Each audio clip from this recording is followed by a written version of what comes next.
Everyone, कैसे हो आप? आई होप अच्छे होंगे।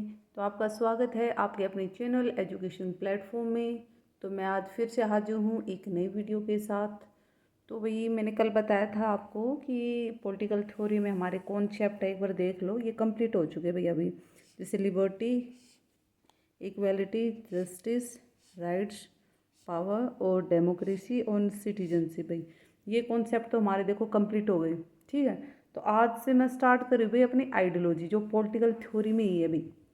ये हमारी जो ट्रेडिशनल आइडियोलॉजी है ना, वो स्टार्ट कर रही हूँ। तो ये टॉपिक देख लो भाई, हमारा फर्स्ट है ये लिबरलिज्म। तो आज का टॉपिक हमारा ये रहेगा भाई, ऐसे ही सीक्वेंस से चलेंगे हम। ठीक है, तो स्टार्ट करते भी आज का टॉपिक हमारा उदारवाद यानी लिबरलिज्म।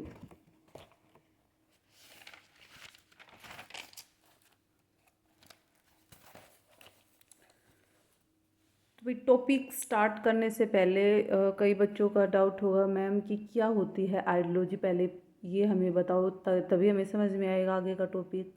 तो पहले आप ये समझो भाई आइडियोलॉजी या थिंकिंग क्या होती है। तो मैं सिंपल लैंग्वेज में आपको बताती हूँ। जैसे कि मेरी थिंकिंग है, जैसे कि पर्दा प्रथा है अपनी, जो घूंघट प्रथा मेरे को पसंद नहीं हो, और मैं उसके अगेंस्ट खड़ी हो जाऊँ, मेरी थिंकिंग भाई ये अच्छी बात नहीं है, मतलब उसको थिंकिंग को मैं लेके चलूँ और मैं उसके बारे में कहूँ भी घूंघट सही नहीं है, ये नहीं है, और उसी थिंकिंग को मेरे फॉलो करे मुझे 1000 2000 लोग, उससे ज़्यादा लोग, भाई ये बात ये सही कह रही है। वो पहले मेरी थिंकिंग थी, पर मेरे फॉलोअर्स हो गए, तो वो क्या बन गए, एक आइडियोलॉजी बन गई भी। और जिसको ये आइडियोलॉजी सही लगेगी, वो देश या कंट्री उसको अपना लेगा। तो ये होता है भाई आइडियोलॉजी। पहले वो थिंकिंग होती है, दिमाग की सोच होती है, ये गलत है, ये सही है। ठीक है, जैसे मार्क्स की आइडियोलॉजी, मार्क्सिज्म, उसकी व्यू बताए, सबने फॉलो किए, तो मार्क्सिज्म थ्योरी बन, आइडियोलॉजी बन गई। तो ये होती है भाई आइडियोलॉजी। और एक एक एग्जाम्पल से भी मैं आपको समझाऊंगी क्या होती है आइडियोलॉजी। तो आप समझ गए ना क्या होती है। पहले वो थिंकिंग होती है, फिर वो उसके फॉलोअर्स बढ़ जाते हैं, उस थिंकिंग को फॉलो करते हैं, हाँ भाई ये बात सही है, तो फिर वो बन जाती है आपकी आइडियोलॉजी। ये होती है आइडियोलॉजी। ठीक है, तो कौन कौन सी आइडियोलॉजी आई भाई, तो उसके बारे में करेंगे। एक और थोड़ा एग्जाम्पल से समझा देती हूँ कि आइडियोलॉजी के बारे में ही, कि भाई अपना आपको ने याद होगा सेकेंड वर्ल्ड वॉर स्टार्ट हुआ था। कि सेकेंड वर्ल्ड वॉर कब हुआ था, ये रहा 1935, 1939 से 45 तक। ठीक है, तो इस ख़त्म होने के बाद दो पावरफुल कंट्री सामने आई थी भाई, यूएसए और यूएसएसआर। ठीक है, तो उन्होंने दोनों ने अपनी अलग अलग आइडियोलॉजी अपनाई थी। तो यूएसए ने तो अपनाई थी भाई कैपिटलिज्म यानी भाई पूंजीवाद, और यूएसएसआर जिसने अपनाई थी भाई साम्यवाद यानी कम्युनिज्म। और ये जो यूएसएसआर, जिसको ना पता हो, सोवियत संघ, भाई आप करंट में आप रसिया बोल सकते हो उसको। ठीक है, जिसको नहीं पता उसके लिए। तो फिर क्या हुआ भाई, सेकेंड वर्ल्ड वॉर समाप्त हुआ, तो ये दोनों महा पावर कंट्री सामने आई, तो दोनों ने अपने अलग अलग आइडियोलॉजी अपनाई, और सब देशों को कहा कि तुम मेरे साइड आ जाओ, मेरी आइडियोलॉजी अपनाओ। और यूएसएसआर कह रहा कि तुम मेरी आइडियोलॉजी अपनाओ, मतलब जितने ज़्यादा फॉलोअर्स होंगे तो उनकी आइडियोलॉजी उतनी फेमस होगी। तो भाई दोनों ने अपनी अपनी आइडियोलॉजी अपना ली। तो जो यूएसए की आइडियोलॉजी थी ना, उसमें क्या था भाई, कि कैपिटलिज्म था। उसमें क्या था, सब अपने अपने बारे, प्रॉफिट के बारे में सोचो भाई, जो जितना कैपेबल है वो अपने आप ऊपर चला जाएगा, अपने टैलेंट के बेस पे, अपनी कैपेबिलिटी के बेस पे। जैसे किसी भी इंडस्ट्री का ओनर बन गया। ठीक है, और उसमें क्या था भाई, जिसमें जिसकी जितनी कैपेबल है ना उतना काम कर लो, पर जिसमें कैपेबिलिटी ज़्यादा है वो ज़्यादा काम कर ले, कम है वो कम काम कर ले। पर जो नीड है ना उसकी, जो रिसोर्स, कि भाई ये मेरी नीड है, वो सबको बराबर मिलेगी भाई। ये कौन कहता है, यूएसएसआर की आइडियोलॉजी यानी कम्युनिज्म बोलता है। ठीक है, एग्जाम्पल से बताती हूँ, पहले यूएसए की सुनो भाई। इसकी आइडियोलॉजी क्या कहती है कैपिटलिज्म में, कि आप घर में 5 मेंबर हो, ठीक है, और आपको भूख लगी है, तो पांचों मेंबर मतलब को फ्री छोड़ो भाई, बनाओ अपना खाना। उसमें छोटा बच्चा भी है, मम्मी भी है, बच्चों को, छोटे बच्चों को खाना बनाना नहीं आता, भूखा रहो भी, कोई दिक्कत नहीं, क्योंकि सबको दिया है भी, बनाओ जाओ के किचन में खाना और खाओ। ठीक है, तो पांचों को फ्री छोड़ दिया भी, जो जितना कैपेबल है अपना खाना बना लो, और जिसको नहीं आता वो भूखा रहो भाई। ये आइडियोलॉजी किसकी है, यूएसए की, यानी कैपिटलिज्म की, ठीक है। फिर आते यूएसएसआर भी, वही सेम एग्जाम्पल। फैमिली में, एक घर में 5 मेंबर हैं फैमिली में, और उसमें पाँचों में से मम्मी इतनी कैपेबल है जिसको खाना आता है, तो मम्मी पाँचों के लिए खाना बनाएगी, क्योंकि छोटा बच्चा है वो कैपेबल नहीं है लेकिन उसको भूख लगी है। तो उसमें क्या हो रहा है भाई, जो कैपेबल नहीं है, जिससे कम काम हो रहा है वो कम काम करो, वो मम्मी को खाना बनाना आ रहा है तो वो ज़्यादा काम करेगी, पर नीड बच्चे को है खाने की तो उसको भी दे देगी भाई, ठीक है। तो ये किसके भी, कम्युनिज्म की, जबकि ये थोड़ा इतना सक्सेसफुल नहीं हुआ। सब कंट्री जिनका भाई, जैसे यूएसए अपने हिसाब से अभी भी यही फॉलो आइडियोलॉजी कर रहा है, सब अपने हिसाब से आइडियोलॉजी को फॉलो करते भी, कहीं सक्सेसफुल होती है और कहीं पे ये नहीं होती भी, ठीक है। क्योंकि इसमें एक नुकसान ये है यूएसएसआर वाले का, कि भाई उसमें क्या है, सब ये सोचेंगे हम क्यों काम करें भाई, जब सबको इक्वल ही मिलना है तो सब क्या हो जाएंगे, सब काम चोर हो जाएंगे भाई, कोई काम नहीं करेगा कि हमें फ्री में ही बैठे मिल जाएगा, ठीक है। तो वो कंपटीशन नहीं होगा, ना ही देश का डेवलपमेंट होगा। और सेम इधर भाई, इस यूएसएस वाली कैपिटलिज्म में क्या होगा भाई, सब कंपटीशन रहेगा भाई, जो जितना कैपेबल इंटेलिजेंट बंदा होगा तो इतना जाएगा, जैसे कि अंबानी इंटेलिजेंट था तो इतना ओनर बन गया भाई, और जो कैपेबल नहीं है वो भी लेबर बन जाएगा, ये इनकी सोच है। तो ये होती हुई आइडियोलॉजी। तो इस आइडियोलॉजी के आधार पे क्या करते हैं, सब कंट्री अपने देश को चलाते हैं, ठीक है। ये एक सिंपल लैंग्वेज में समझाया भाई क्या होती है आइडियोलॉजी। तो हम स्टार्ट करते हैं फर्स्ट हमारी आइडियोलॉजी में, लिबरलिज्म। क्या होता है ये लिबरलिज्म, इसके बारे में बताते हैं। ये फर्स्ट सबसे पुरानी आइडियोलॉजी है, और इसने क्या डिमांड की थी भाई, क्या उदारवाद क्या होता है भाई, उदारवाद अर्थ होता है एक फ्री, यानी स्वतंत्रता। ये कहता है कि व्यक्ति को ना, हाँ, फ्री छोड़ दो, वो जितना कैपेबल है ना, उसमें कितनी कैपेबिलिटी है, वो अपना कितना हित कर सकता है, अहित कर सकता है, वो मतलब इतना बुद्धिमान है भाई, वो अपना अच्छा बुरा सोच सकता है। ये कौन कहते हैं, ये लिबरलिज्म वाले कहते हैं। ये कहते हैं कि मनुष्य इतना रैशनल यानी तार्किक है, वो तर्क वितर्क कर सकता है, वो अपना अच्छा बुरा सोच सकता है, क्या सही है क्या गलत है वो भी सोच सकता है। तो मतलब वो इतना कैपेबल है कि अपना डिसीजन वो खुद ले सकता है। तो इसलिए उदारवाद वाले क्या कहते हैं कि मनुष्य को क्या कर दो, आप फ्री छोड़ दो। तो फ्रीडम की बात करते हुए, ठीक है, जहाँ पे भी उदारवाद आ जाए तो उसका मतलब है फ्रीडम, ठीक है। और ये आइडियोलॉजी कब आई थी भाई, 16 और 17 सेंचुरी में आई थी भाई ये आइडियोलॉजी, ठीक है। तो एक इनकी कोटेशन भी है भाई, कोटेशन का पता होना चाहिए। क्या करते हैं, promote the social progress with maximum independence. मतलब सोशल प्रोग्रेस के लिए हमें क्या करना पड़ेगा, हमें मैक्सिमम क्या करनी पड़ेगा, उनको इंडिपेंडेंट करना पड़ेगा, उनको फ्री छोड़ना पड़ेगा, मैक्सिमम फ्रीडम देनी पड़ेगी, ये कहते हैं लिबरलिज्म वाले, ठीक है। वही मनुष्य क्या एक विवेकशील प्राणी है, विवेकशील यानी इंटेलिजेंट प्राणी है, रैशनल है, वो अपना सब कुछ अपना भला बुरा खुद सोच सकता है, ये कहते हैं भाई।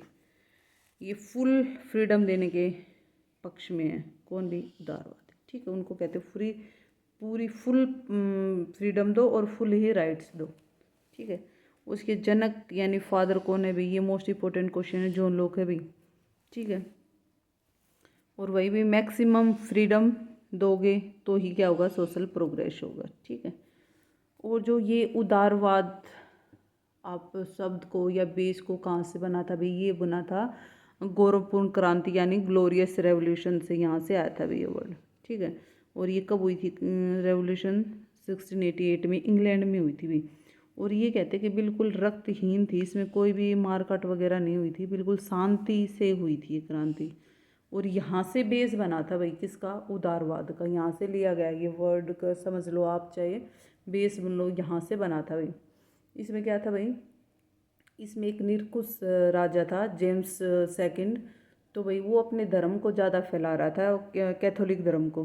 तो सारी जनता, और वो थोड़ा निरकुश भी था, कट्टर, अपने धर्म के प्रति कट्टर। तो उससे जनता क्या होगी वहाँ की, उसके खिलाफ होगी भी, ठीक है। और वो कहते कि मतलब शांति से ही ये काम बन गया, इतनी लड़ाई झगड़ा नहीं हुआ। तो वहाँ से ये वर्ड लिया गया भी फ्रीडम का, कभी फ्री छोड़ दो, सब अपने धर्म को अपनाएं, ठीक है।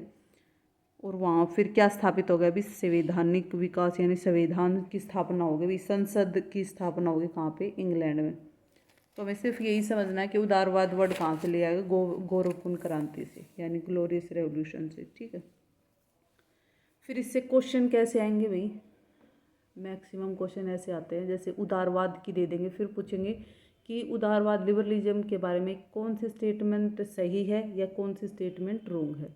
तो ये स्टेटमेंट देख लो भाई, इनमें से ही आएंगे, 3 स्टेटमेंट सही होंगी, 1 स्टेटमेंट रॉन्ग होगी। तो हमें स्टेटमेंट वाइज वाले क्वेश्चन ज़्यादा आते हैं, या फिर ये फादर वाला, ये 1-2 बुक आ जाएंगे, ये ऐसे टाइप के क्वेश्चन आते हैं भाई। तो क्या है भाई लिबरलिज्म की, किस पे बिलीव करते हैं, ये क्या मानते हैं इन्हें, और किस का समर्थक हैं ये। देखो भाई, ये वही बात है, मनुष्य क्या एक विवेकशील प्राणी है, रैशनल। ठीक है, और ये कहता है कि जो राइट्स मिले हुए हैं ना व्यक्ति को, वो प्राकृतिक है, नेचुरल राइट्स मिले हुए हैं व्यक्ति को, नेचर से मिले हुए हैं, इसमें स्टेट का कोई वो नहीं है। और ये कहते हैं कि इसमें मिनिमम स्टेट हो गई, कम से कम इंटरफेयर हो गई स्टेट का, ये पसंद ही नहीं करते भाई स्टेट को। ये कहते कोई रोक टोक मत करो भाई, व्यक्ति को फ्री छोड़ दो। ठीक है, और इंडिविजुअल फ्रीडम की बात करते हैं, सभी को फ्री छोड़ दो। ठीक है, और इसमें इंसान अपनी मर्जी से काम करे सेम। और जो सिविल सोसाइटी है या सिविल सोसाइटी स्टेट, इनको क्या मानते हैं भाई, ये मानते आर्टिफिशियल, ये कृत्रिम है। ये कहते हैं कि हम ही ने बनाई है भाई, ये नेचर ने नहीं बनाई, हम ही ने बनाई है, और अपनी सुरक्षा और रक्षा के लिए बनाई ताकि हमें ये प्रोटेक्ट कर सके। ठीक है, तो इनका रोल ये कहते हैं मिनिमम ही है बस। और ये कहते हैं कि व्यक्ति की जो स्वतंत्रता है उस पर क्या होना चाहिए, कम से कम प्रतिबंध होना चाहिए, रिस्ट्रिक्शन नहीं होनी चाहिए, बिल्कुल ही नहीं होनी चाहिए। ठीक है, वही है जॉन लॉक इसके जनक है। तो इसमें ऐसा क्वेश्चन, ऐसा स्टेटमेंट आएगी भाई, 3 तो नेगेटिव पॉजिटिव दे देंगे कि व्यक्ति को ही सपोर्ट करते हैं, व्यक्ति विवेकशील है, और एक कहते हैं भाई ये राज्य का इंटरफेयर चाहते हैं। तो वही रोंग हो जाएगा भाई, ये राज्य का इंटरफेयर नहीं चाहते। ठीक है, फिर जॉन लॉक भाई कहते कि हमें नेचर से 3 राइट्स मिले हुए हैं, जो राज्य ने नहीं दिए, हमें नेचर ने ही दिए हैं। एक तो कहते हैं कि right to life, life to liberty, right to property. एक बार दोबारा सुनो, मतलब जीवन का अधिकार, स्वतंत्रता का अधिकार और संपत्ति का अधिकार भी। ये कौन कहता है, जॉन लॉक कहता है। ये कहता है हमें मतलब सिर्फ नेचर नहीं दे रखे, इनका राज्य ने हमें ये नहीं दे रखे, हमें घूमने की फ्रीडम, कहाँ भी घूमो, खाओ पियो कुछ करो, और जीवन जीने का, और संपत्ति भाई वो प्रॉपर्टी वाली नहीं है, ये अलग वाली है, फिर बाद में बताऊंगी, ये वो वाली नहीं, बस इतना देख लो।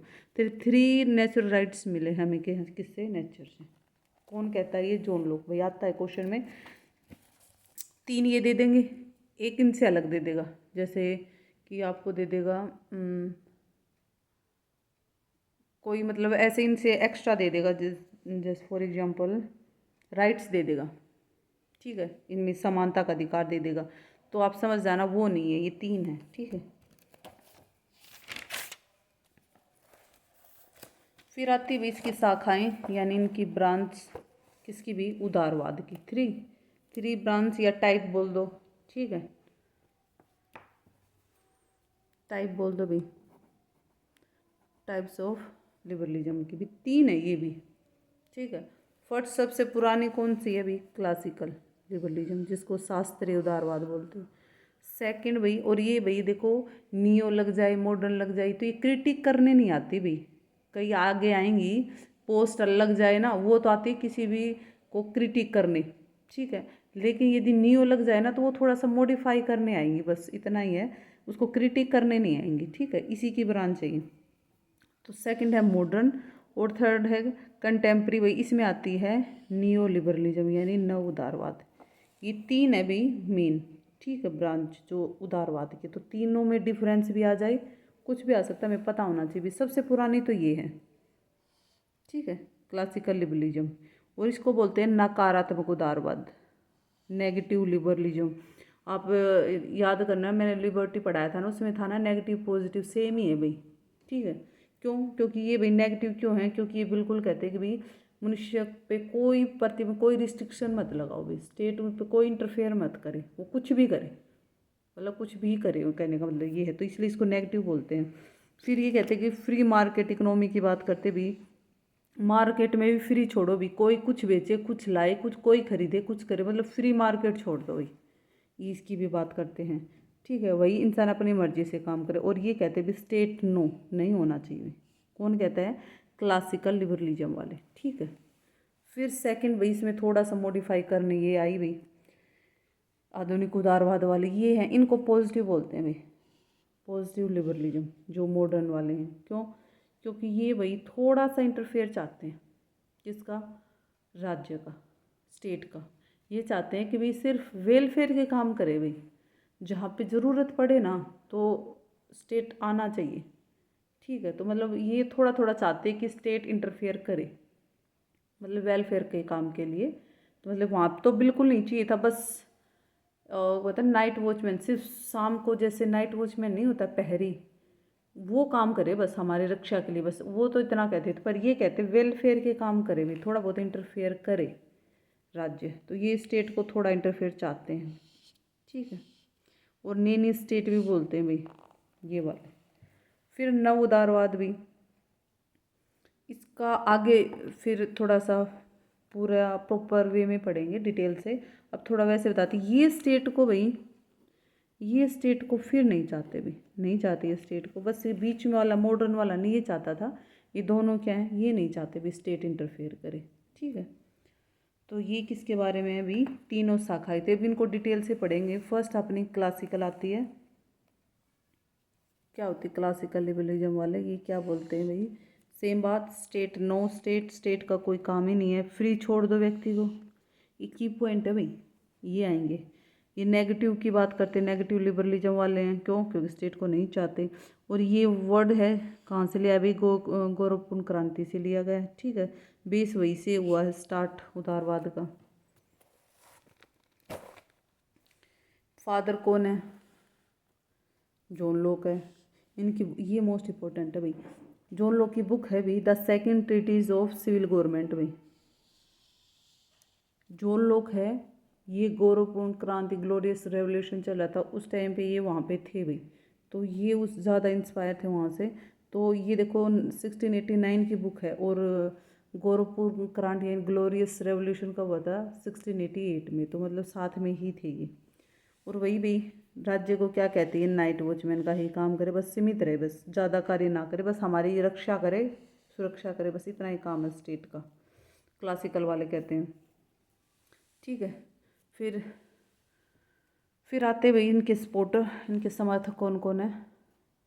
वे हैं भाई John lock, Adam Smith, classical वाले। ऐसे भी आते हैं भाई कि क्लासिकल वाले सपोर्टर कौन कौन से हैं, तो याद रख लेना भाई, एडम स्मिथ, जेरेमी बेंथम, और ये इनकी डेट वगैरह भी इस टाइम पे इनका बर्थ और डेथ है तो देख लेना।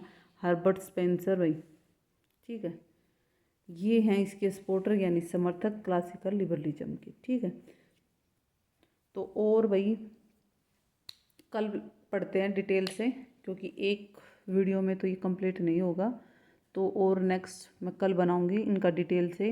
भाई जो ये विचारक इनको पढ़ना पड़ेगा, इनकी बुक्स पढ़नी पड़ेगी, जैसे John Locke, Adam Smith, Jeremy Bentham और हर्बर्ट स्पेंसर।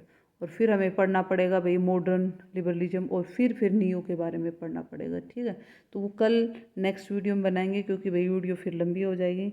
तो आपको मेरी क्लास कैसी लगी भाई कमेंट्स किया करो, और शेयर और सब्सक्राइब किया करो, और लाइक भी किया करो, और कोई डाउट हो तो कमेंट्स में लिखा करो भाई, ठीक है। चलो, ओके, बाय।